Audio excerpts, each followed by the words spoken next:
മാവൂരിൽ president സ്ഥാനം മാറുന്നത് ചൊല്ലിയുള്ള തർക്കത്തിൽ അവിശ്വാസത്തിന് സാധ്യത. നിലവിൽ പ്രസിഡന്റായ കെ.സി. വാസന്തി സ്ഥാനം രാജിവെച്ച് മാറാത്തതിനെ തുടർന്നാണ് അവിശ്വാസ പ്രമേയത്തിലൂടെ പ്രസിഡന്റിനെ മാറ്റാൻ സാധ്യത ഉയർന്നത്.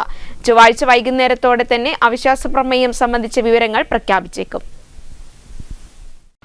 കഴിഞ്ഞ പഞ്ചായത്ത് തിരഞ്ഞെടുപ്പിൽ യുഡിഎഫിനകത്തുണ്ടായ ധാരണ അനുസരിച്ചാണ് 1.5 വർഷം മുസ്ലിം ലീഗിനും 1 വർഷം RMPIക്കും 2.5 വർഷം കോൺഗ്രസിനും പ്രസിഡന്റ് സ്ഥാനം ലഭിച്ചത്.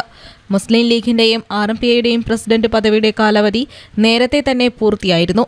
എന്നാൽ കോൺഗ്രസിനകത്ത് പ്രസിഡന്റിന്റെ നേതൃപദവി സംബന്ധിച്ച് തർക്കമുയർന്നതോടെ 2 മാസം വൈകിയായിരുന്നു പ്രസിഡന്റിനെ തീരുമാനിച്ചത്. 11ാം വാർഡിൽ നിന്നും വിജയിച്ച കെ.സി. വാസന്തി നിലവിൽ പ്രസിഡന്റായി. എന്നാൽ ഇവർ പ്രസിഡന്റ് പദവി ഏറ്റെടുക്കുന്നതിന്റെ മുൻപുണ്ടായ ചർച്ചയിൽ 13ാം വാർഡിൽ ഉപതെരഞ്ഞെടുപ്പിൽ മുതിർന്ന കോൺഗ്രസ് നേതാവ് വളപ്പിൽ റസാഖ് വിജയിച്ചാൽ കെ.പി. വാസന്തി പദവി ഒഴിഞ്ഞു കൈമാറണമെന്ന് ധാരണയുണ്ടായിരുന്നുവെന്നാണ് കോൺഗ്രസ് വൃത്തങ്ങൾ പറയുന്നത്. അത് പാലിക്കാൻ തയ്യാറാവാത്തതാണ് അവിശ്വാസത്തിന് സാധ്യത തെളിഞ്ഞത്. ഇക്കാര്യത്തിൽ ചൊവ്വാഴ്ച വൈകുന്നേരം തന്നെ തീരുമാനം പുറത്തറിയുമെന്നാണ് കോൺഗ്രസ് വൃത്തങ്ങളിൽ നിന്നും ലഭിക്കുന്ന സൂചന.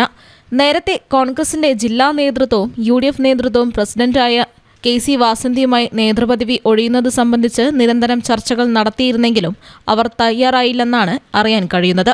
അതാണ് ഇപ്പോൾ സ്വന്തം പ്രസിഡന്റിനെ കോൺഗ്രസിന് തന്നെ അവിശ്വാസത്തിലൂടെ പുറത്താക്കേണ്ടി വരുന്ന പ്രയാസത്തിലേക്ക് എത്തിച്ചത്. അവിശ്വാസത്തിലൂടെ പ്രസിഡന്റിനെ പുറത്താക്കുന്നതോടെ മാവൂരിലെ കോൺഗ്രസിനകത്ത് വലിയ വിഭാഗീയത ഉയരുമെന്നാണ് സൂചന. News bureau, Mavoor.